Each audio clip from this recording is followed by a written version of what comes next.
Okay, we're ready to start. Thank you. Good morning and welcome to North Tyneside Council's Planning Committee. My name is Councillor Trish Brady and I'm Deputy Chair of the committee. The meeting this morning is being streamed live on the Council's YouTube channel to enable members of the press and public to observe the meeting, and I welcome anyone who's watching. Before we move on to the agenda, I'd first like to make it clear who's participating in the meeting and to explain how we intend to conduct the meeting. To make it clear who's in the meeting, I would like to ask everyone present to confirm their attendance at the meeting.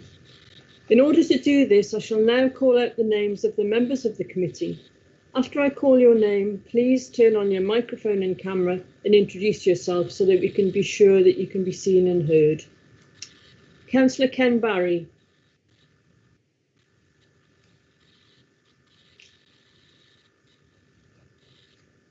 Councillor Barry? Sorry, Councillor Ken Barry, Colour Codes Ward.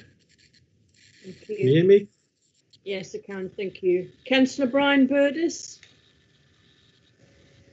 Hello, Councillor Brian Burdis, Valley Ward. Thank you. Councillor Linda Dark? Councillor Linda Dark, Killingworth Ward. Thank you. Councillor Sandra Graham? Good morning, Sandra Graham, Whitley Bay Ward. Thank you. Councillor Muriel Green? Good morning, Councillor Muriel Green, Wheatslade Ward. Thank you. Councillor Paul Richardson?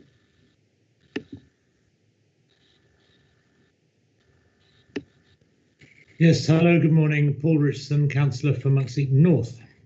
Thank you, Paul. Councillor Willie Samuel? Good morning, Councillor Willie Samuel for Cullercoats Ward. Thank you, Willie. Councillor John Sterling?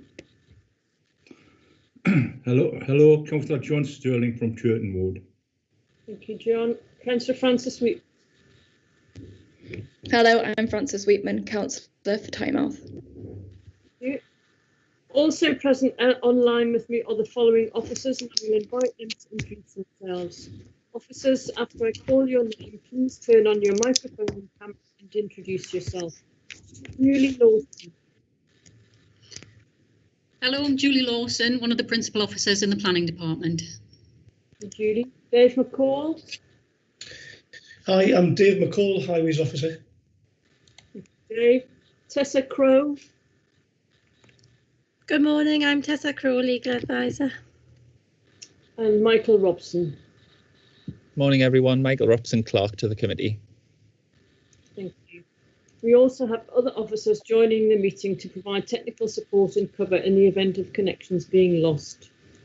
To ensure that the meeting runs smoothly, can I remind participants that they should only please turn off your microphone and camera when not speaking. Only speak when invited to do so by me and activate your microphone and camera before speaking. If any member or officer wishes to speak, please use the hand raised button or alternatively the chat facility. If referring to any specific points in a report, please specify the page number, and if any participant's connection in the meeting is lost, I shall adjourn the meeting for a short period of time to allow the connection to be restored. We shall now begin to deal with the business set out in the agenda. Apologies for absence. We'll have apologies from Councillor Franklot. Thank you, Michael. Anybody else? No. Substitute members? And there are none, Chair. Thank you. Declarations of interest. Does any member need to make a declaration of interest in relation to the business of the meeting? Okay, item 4, the minutes of the last meeting. We're asked to confirm as a correct record the minutes of the last meeting held on the 27th of October 2020. Unless any member now indicates otherwise, I shall take it that the minutes are.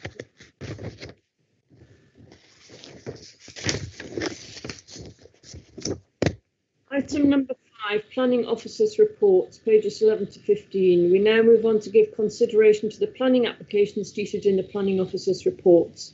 In doing so, members are asked to have regard to the guidance set out in pages 11 to 15 of the agenda papers.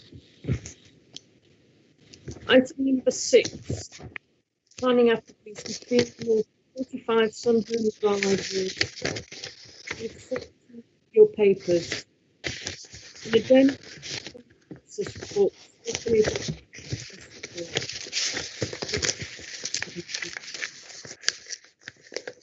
Dawson, our senior planning officer, will present this application. Thank you, Chair. Hopefully everyone can hear me. Please let me know if you can't see the presentation or hear me. I shall continue. The site sits within a wider committed residential development that is under construction known as East Benton Rise. So the site we're considering for the application today is this site in red, but the wider site is shown on this plan as well, East Benton Rise. To the north and east of the site there will be a landscape buffer, which you can see on here. This landscaping is associated with earlier phases of the wider housing development. Beyond this lies a rights of way, and then the rising sun is up, well, to the north and east of that site, and to the south and west is the recently built development, which is still under construction as well. And just take us on to an aerial photograph. So our site for the application today is here. So you've got the rising sun around this area, car garage here, and then some retail uses such as the range on the other side of the road over here, and then the A186 down here. But our site is this parcel of land over here. And the application seeks consent for the construction of 35 houses, and there's 8 house types proposed, and there are 3, 4 and 5 bedrooms. So this site shows in red, it shows the proposed application, but it also shows how it fits in with the previously approved and being constructed housing development. So you can see the 2 accesses there and the housing there. And that's just showing you in a bit more detail, so you can just see where the accesses in are and how it ties in with the previously approved development. It's just showing just some landscaping within the site. And I've just got a couple of house types just to show you just what the house types look like as well. So just take us back onto this plan here. In terms of the main issues for members, or the principle of the development, the impact on character and appearance of the site and surrounding area, the impact on amenity for existing and future residents, and the impact on highway safety and biodiversity. And in terms of the principle of the development, the wider site, known as East Benton Rise, was an approved hybrid application which was allowed in 2014. That application allowed for the delivery of up to 650 dwellings within the agreed developable area. Landscape buffers were agreed to the perimeter of the site. Subsequent reserve matters applications have been submitted and approved, and the requirement, the 650 dwellings approved under that hybrid application has been reached. And this application sits within an approved developable area under that previous application. However, the subsequent reserve matters excluded the parcel of land which is the subject of this application. And the local plan identifies this particular site as part of a committed residential development site. And the application seeks consent for the delivery of 35 dwellings on the land. If approved, this would see the consented number of dwellings at East Benton Rise increase from 650 to 685. And the red line boundary of this application site does not encroach onto the previously approved landscape buffers, which are mentioned, which are here, which were agreed under the previous application. So officer advice that the principle of the development is acceptable. In terms of the impact on the character and appearance of the site and the surrounding area, we've had one representation which is set out in your agenda, which states no objections subject to the landscaping that's been agreed being completed. And as I've mentioned, the proposed development does not encroach onto the landscape buffers previously agreed. And the application sits in the northeast corner of the wider East Benton Rise development site, and the design comments are set out in your agenda, and they state that the layout of the proposed development forms a logical extension to the previously approved site layout, and the layout will provide connected streets arranged around a perimeter block layout with units overlooking the open space to the east. And the development comprises 2 and 2.5 story dwellings, and this reflects the scale of dwellings located throughout the wider adjacent residential development. So that's considered to be acceptable. And the landscape architect also does not raise any objections subject to conditions to secure the internal landscaping details. In terms of impact on the amenity of existing and future residents, the layout of the proposed development is acceptable in terms of separation, privacy distances, and its wider relationship with the wider residential development. And the Manager of Environmental Health comments are set out, and they've raised no objections subject to conditions. In terms of highways issues, the site will be accessed via the internal estate road serving the wider residential development, and each dwelling has been provided with its own off-street parking and cycle storage. Several off-site highway improvements were secured as part of the original application to mitigate the impacts of the wider residential development. A transport statement has been submitted as part of this application, and this advises that the highway improvements secured under the hybrid application will be sufficient to mitigate the impacts of the additional traffic generated as a result of this development. And the Highways Network Manager has raised no objections subject to conditions. In terms of biodiversity, an ecology report has been submitted, and the biodiversity officer has advised that the site is outside of the approved landscaping areas, and subject to conditions, she has raised no objections. And the applicant has agreed to pay a financial contribution towards coastal mitigation. Also, the lead local flood authority and the Environment Agency have raised no objections. Section 106 contributions have been agreed, and they're set out in your agenda. They relate to 25% for affordable housing, which is 9 units, contributions towards allotments, ecology and biodiversity, parks and green space, primary education and employment and training. In conclusion, the application site is designated in the local plan as a site with planning permission. In terms of the impact of the development, it is officer advice that the development is acceptable in terms of its impact on amenity, the highway network, biodiversity, flood risk and contaminated land issues. So the recommendation is minded to grant subject to a legal agreement. Thank you. Thank you, Chair. Thank you, Julie. Sorry, did you want to say something, Michael? Yes, Chair, just before you go on to questions, you were making the point earlier on, but it was difficult to pick you up. We had a little bit of interference. Just to confirm with members that everyone has received the addendum to the report that sets out a number of amended conditions should the application be permitted. Okay, thank you, Michael. There aren't any speaking rights for this application, so can I now invite questions, please? I've got hands up from Councillor Willie Samuel.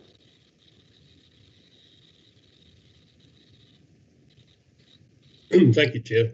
Just a brief question, really. I'm not sure from this, has there been a previous application for this site? Obviously, there didn't seem to be any objections from anybody. I just wondered if there had been objections to a previous application or something like that. No, not for this bit of the wider site. There was, if I take us back, can you still see my presentation here? Yes. Yeah, so obviously this is the application site we're considering for the 35 dwellings, this site outlined in red, but what it's connected to is known as East Benton Rise, which was a much bigger development of residential units, which is currently under construction. Some people are living there, but it's still being constructed. So yeah, so in terms of this application site, this is the application site we're considering, but it is adjoining that wider residential development site. I don't know if that answers your question. I think there probably had been some objections to that site then, yes. Oh yes. I think it was allowed on appeal, I think, eventually. But yes, there were, yeah. Okay, thank you. Councillor Muriel Green. Thank you, yes. Just a little follow on from that, I remember the controversy over this whole site originally. I just wondered why this site hadn't been included in the original, because to go up from 650 to 685 is a considerable jump. I just wondered if it was perhaps a backdoor way of getting some additional buildings onto that site, homes onto that site, and why this little bit was left at the end. That's one question, please. I don't know what was in the mind of the applicants in terms of originally when they didn't apply for anything on this particular bit of land, but it certainly was. It's part of in the local plan the wider residential development, so it is part of that. So the principle's acceptable. We consider that going from 650 to 685 dwellings isn't significant, and in terms of the planning merits of the proposal, it's considered to be acceptable in terms of all the issues that I've set out in my presentation. But no, I don't know why the developer didn't originally propose to build on this as part of the original application, so I'm not sure about that. But in terms of assessing the current application, we consider it to be acceptable in terms of its planning merits. Thank you. And the other question is, the one person that does raise concerns has some comments about work that should be being finished on the existing site, which isn't finished. And I'm just concerned sometimes that if we do give planning permission for this, that some of the original conditions that have to be fulfilled will get delayed. I mean, is there a problem with finishing off some of the detail of the original design, the original planning application, and will it have a knock-on effect to the new bit? Yeah, I don't think the approval of this application should have a knock-on effect in terms of what the developer is required to do in terms of the previous application and for the wider site. The enforcement officer is involved in ensuring that the developer complies with the landscaping conditions on the original approval. And they have implemented some of the landscaping in the buffer areas that I was mentioning to the north and east of the site. They have implemented some, but there's still work to be required there. And our enforcement officer, Kevin Logan, is actively in discussions with the developer to ensure that any previous conditions are complied with for the landscaping. Thank you. Can I ask another question, please, about the affordable housing? Is the affordable housing that I think it's 9 or something, you say 6 or 9, is actually part of the actual design, or is it somewhere else? And where are the other affordable properties on that particular whole site, please? Because sometimes there is an inclination to stick them away in the furthest corner, miles from the bus stops and things. And I just wondered about the actual location of them and whether they were actually linked in with the others, please. In terms of what's being proposed is 9 affordable units to be provided on site. So we would expect these to be provided on site. Off the top of my head, I don't know exactly where they are, but they'll be within this area of development. They'll be within the site. And in terms of the rest of the site, I can't advise on that, but as far as I'm aware, that again, the affordable housing will have been provided on site. So certainly on page 33 of the agenda, it sets out 9 affordable units to be delivered on site. So we could make that part of the legal agreement. And I don't know if Tessa, did you want to say something at that point about that? So you've got your hand up. Yeah, it was just to confirm that before any affordable housing schemes are agreed, they're submitted to strategic housing within the authority, and that these are robustly checked through to ensure, like you say, that the layouts are appropriate, and that they're not just put in one corner of the site, and that they do comply with the certain types of tenure that's required. I hope that helps. We haven't seen anything yet because we don't usually see the schemes until after they've had their planning permission. Thank you. If I could just comment there, because this is in my ward, actually, the affordable housing is integrated into the site, and there are some flats, apartments at the bottom end near Station Road here, so they are within walking distance from the bus stops. Councillor Brian Burdis. Councillor Burdis, did you have a question? Thank you, Chair. I'm just wanting to know what's the situation with the contaminated land now? Because the contaminated land officer said he couldn't accept the report for a number of reasons. Yes, in the addendum, I think we've had further information submitted, or there's been further discussions with the contaminated land officer and the case officer and the applicant. And in the addendum, the contaminated land officer has now confirmed that what was going to be previously condition 11, that's no longer required. Okay, thank you. Yeah. Okay, thank you. Councillor John Sterling, do you have a question? Just a minute, I'll get me thing on. Yeah, it was a bit on what Muriel was saying before. Now, in the past, I've sat on this committee a number of times, and basically, quite a few times, the firms have had to do landscaping around the edge and this, that, and the other, and stuff in mitigation of the thing. And they've actually walked away in the end without actually doing this work. And it's happened quite a few times in the past. And actually getting them to come back and do it is just virtually impossible. So I'm starting to worry when you say half of the site is actually, well, most of the site is actually being done, yet they haven't finished the landscaping yet. I would sort of put some condition that this landscaping is actually finished before they actually start on this site. I mean, from our point of view, this is a separate application to the other application, so we couldn't condition this application to relate to that other site. This is a separate site in itself, but I can assure you that we are in discussions with the developer about timescales for the implementation of the remaining landscaping on the other site. So from an enforcement point of view, we are actively dealing with that. But as I say, it would be unreasonable to impose a condition on this site that dealt with a condition on another application. And I see Tessa's got a hand up. I don't know if you want to say anything further on that point, Tessa. Yeah, just to agree with Julie there, obviously this is a separate application, but also to maybe allay your fears, just to say that the legal department have also been involved. Kevin's made me aware of some things that are going on the site, so that are being dealt with. That's all I can say at the moment. It's just in the past. They've actually finished, they've sold the houses and everything and just walked away from the site and never done any of the mediation work, around the sites. And it's been very difficult to get them back once they've actually done that. So I would like to see the work, the landscaping work and that done, because it's very near a significant site, the farm. And to be honest, you don't want it sort of not looking out of place. So basically, I'd like to see that work finished. No problem. I mean, I can keep you updated as well so that you know what's happening with that. Well, I would like that really, because it has happened in the past. It's not a one-off. It has happened regularly in the past, and don't want to see it happen again.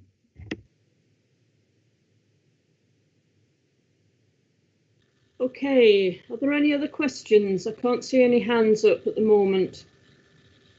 If there are no other questions, can I invite members to comment on the merits of the application? Any comments? Councillor Willie Samuel. Thank you, Chair. I mean, I'm on the merits of the application itself, I'm quite happy to propose that we grant this. Although I do have some niggling concerns at the back of my mind that this seems to have been tagged on to a slightly more controversial and more wide-ranging application. So, although I am not minded to oppose, I have to admit I have a little kind of niggle going on there about, is this chipping away at an existing application and perhaps a backdoor method of achieving things. So, but I'm happy to support on the merits of the application itself. Okay, thank you. Any other comments? Councillor Paul Richardson. Thank you, Chair. Echoing Councillor Samuel, really, at the risk of being repetitive, it does seem odd. I read it and it seems odd. Why is this being tagged on? Is it a bit of an afterthought? Was there something in the original proposal that they're trying to get round? I don't know, I suppose I'm being just a little bit suspicious there. It seems odd. But on the face of it, there's nothing wrong with the proposal, and certainly if that's the recommendation, I would be happy to go with it. It just seems peculiar that this has come along at the end of the day to be tagged on to an existing planning application, and rather than being done in the first place. Okay, thank you, Councillor Richardson. Any other comments? I would just say this is in my ward, and it's fair to say that the original a proposal, an application for the original planning application was not uncontroversial, and there was some considerable issues about it. That said, I think people are more reassured now, and it's there are not without ongoing problems. I would say in relation to the landscaping and the buffing areas, the last time I was up there, they were making a reasonable job of that, and it looked good actually. So I think with the enforcement activity that we've got in place, we can assume that will be, they will do that.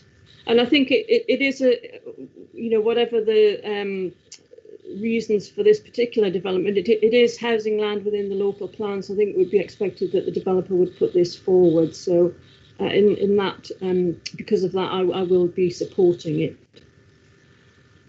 Any other further comments before we move on to the vote? In that case, we'll now move to the vote, which will be conducted by roll call. Officer recommendation for this is set out on page 17 of your agenda papers, and in summary it is to indicate to the committee are minded to approve the application and to authorise the head of environment, housing and leisure to determine the application, subject to the applicant entering into a section 106 legal agreement to secure contributions set out in the report. The clerk will now call out your name of each committee member who is present. When your name is called, please state clearly either for or against the recommendation to indicate your vote. Once the vote is concluded, the clerk will announce the result of the vote. Michael, could you conduct the vote, please? Okay, thank you. Councillor Barry? For. Councillor Brady? For. Councillor Burdis? For. Councillor Dark? For. Councillor Graham? For. Councillor Green? For. Councillor Richardson? For. Councillor Samuel? For. Councillor Sterling? For. And Councillor Wheatman? For. That's 10 votes to 0, Chair. So the recommendation is approved unanimously. Thank you very much, Michael. That concludes the business of the meeting today, and I'd just like to thank you all, members and officers, for your participation this morning. Thank you very much.